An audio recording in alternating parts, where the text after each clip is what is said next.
Networking Squared, rocking and staying warm on a Saturday morning. We got a little Madonna going there. Yeah, I like it. Yeah, don't be voguing anymore, though, Jerry. It's not attractive. Man, I thought I had all the moves down. Sorry, I get all excited. I love our break music. We're just rocking in the studio here.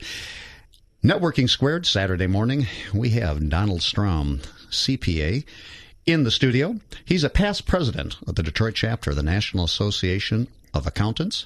He is a U of M alum and certainly a proud member of Local Business Network. We got a chance to meet him. He's in one of Al's chapters.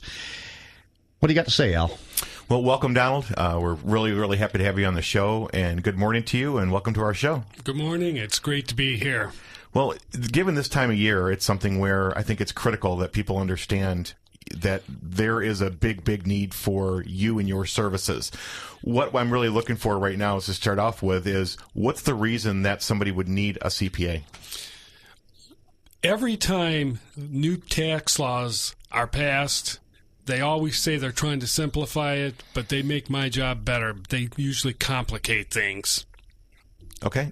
And I guess my question then is going to be, so for the layman, how do they know? How do they know that they need a CPA versus doing something themselves, or define as a CPA what it is that makes you unique?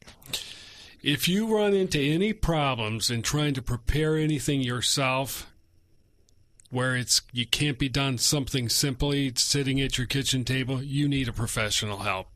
Okay. And one of the things that we were talking about, and actually as Jerry alluded at the beginning, was, the people in costume that are wandering around. What is the difference between what you do versus one of those other tax services? If you hire a CPA, we have a 4-year degree. We have 2 years of internship training under the supervision of another CPA.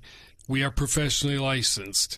If you go to a franchise-type service, there are some very good people working for them. There are retired IRS agents, retired CPAs, but there are also people that they do it as a side job. They took a 6-week course. You don't know if they've been doing this 30 years or you're the first person they're meeting with. If a problem comes up in August, you get a letter from the IRS, you don't know if they're going to be there. But again, they do have some very good people working for them. Sure, I'm sure they do. But I think that what we all have to look at is that when we are looking at our own business or looking at our own returns, is that something that you really want to take a chance on? I don't think so. I think you want to develop a relationship with someone that you know there's going to be there should problems occur. All right. And you've been in business for a long time. You've been in business for how long? 30 years. So 30 years. So this is somebody who's been around the block and has a really big practice. Now, you had indicated that you have a staff of 5 people, correct? That is correct, yes. Okay. And you actually have 2 separate locations, correct? Yes. My main location is in Ann Arbor. I have a satellite office in Livonia. All right, awesome. And the other question that I'm looking for to start with is that when I think about a CPA, I'm thinking about I'm going to be in business for myself, or I'm going to be an entrepreneur. Who is the typical client that you service right now? It's all kinds of small business people. If you look on my website, I do a lot of medical professionals, a lot of retail. Yeah. Well, here's what I've got a question here. When you talked about the government, some of the regulations, and I know, and it has been major in the news, that the government took their time and at the last minute changed some of the federal tax laws. What are the implications for small businesses on those kind of tax laws? The problem is, and we talked about this earlier, the last couple years, Congress has passed tax laws late in the year, which, as a matter of fact, if you've heard the news now, the IRS is not accepting tax filings until the middle of February. Wow. It used to be in the past, It was, and that's for anyone that itemized. I mean, you can do an easy form and file it right now, but if you're an itemized deduction or deductor, you won't be able to file until the middle of February. So if we have somebody that does not have a CPA, and let's say that they are an entrepreneur, they're a small business, even a corporation, and they don't stay up on these, what are the pitfalls for those businesses? There's no guarantee that they're doing it right. Plus, the other thing that I emphasize every week in my local LBN meeting, you want to do something that's going to free up your time so you can concentrate operating your business, something that's going to bring you an income, not something that's going to take time out of what you do every day that, like I say, generates an income. All right. And then for these regulations, I mean, how can they get hurt?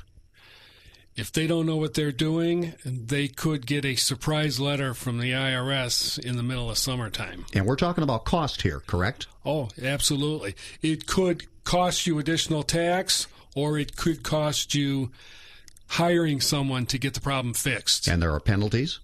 There potentially could be penalties, yes. All right, so the government doesn't care if you didn't know about the new tax laws. I want to know, Donald, how are you staying up on the tax laws?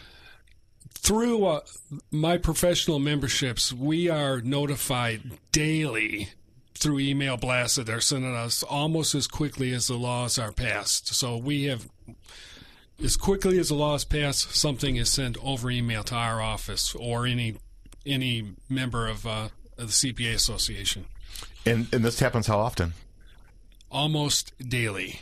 Right. So think about this, again, something where Jerry and I are always trying to stay up on the latest trends on social media and all of those things, and it's changing all the time. You're talking about your livelihood, your taxes, everything about that. You need somebody who is up on this, and this is not something that, if you're an entrepreneur, you shouldn't be doing this stuff yourself.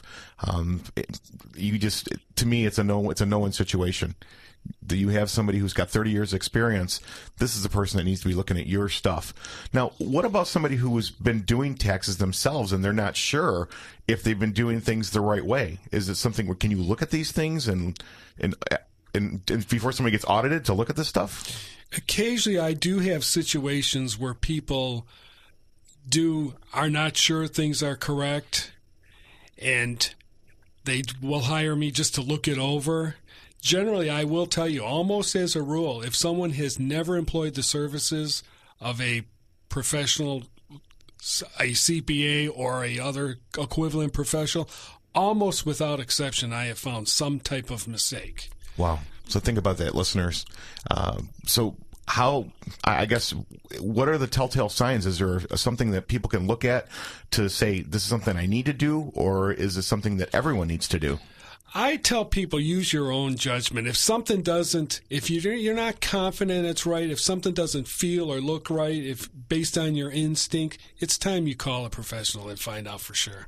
Now, do you work with accountants in concert with being a CPA? Is that something that you do with, like if they had an accountant, you would oversee what's going on, or do you do that yourself? Well, there are some that we do some bigger companies that do have an on-staff accountant that have us come in the end of the year to more or less check up on their books, make sure everything is properly done, and then do their tax filings. So there are some that we actually act as an off-site accountant for them, like an off-site controller or an off-site CEO. So Al and I were asking, we had talked about, because we are learning CPA stuff here as we talk, and you had talked about working with businesses and business partner relationships that may be falling apart, and you get involved in those kind of things. Why don't you explain that to our listeners? Well, one thing I do, in addition to the traditional CPA practice, I have worked with some attorneys primarily in situations with partnership and shareholder disputes where one partner, they're not getting along, one is accusing the other one of stealing from them, or one is just tired of doing it and wants out, in a way to settle their differences so they can move on to either the next direction in their life or go forward in the business in a different form. You don't mind getting involved in the middle of that? That's something you enjoy doing? Oh, I don't mind getting involved in the middle of it. No, not at all. Usually there are attorneys involved also, so I basically... I come in basically as an independent third party, so the two parties have a clearer picture of which direction they want to go. All right, so an attorney would bring you in and help clarify what's going on, so everybody has a pretty clear picture. Yes, that's... So how did you originally get involved in this? I mean, this is really kind of a unique thing. I've never even heard of it before. One of my best friends is an attorney. He had a situation with one of his clients. It was a family-run business, and sometimes I don't recommend you be business partners with family members, but it was a couple brothers not getting along. One thought he was doing more work and not getting his big enough share of the income, and they got to the point they weren't getting along. They made a decision, either you go or I go, and it ended up, one ended up suing the other, and I brought in as a third party to help clear the situation up. Well, that's great. That's great. And obviously it's something where there has to be a lot of respect for you for something like that to go down from other people. So that's great. That's a really, really neat thing I never heard of before. And we've got, there were a lot of conversation. We learned a lot when we were sitting in the green room today. And on the other side of the break, I would like to talk about financial planners and CPAs. We've talked a little bit about the attorneys and CPAs. Now, if we've got your financial planning going on, shouldn't you have a CPA? Wouldn't you think, Al? Well, I didn't think that until I started talking to Donald, but I have a different view on that now. Al Crawford is looking much smarter right now. I got to tell you, we're learning a lot. We are Networking Squared on a Saturday morning. We're in class today with our CPA, Donald Strom, and we're going to be right back. We're going to get some phone numbers out, some websites, and we've got some more questions. We'll be right back. Thank you.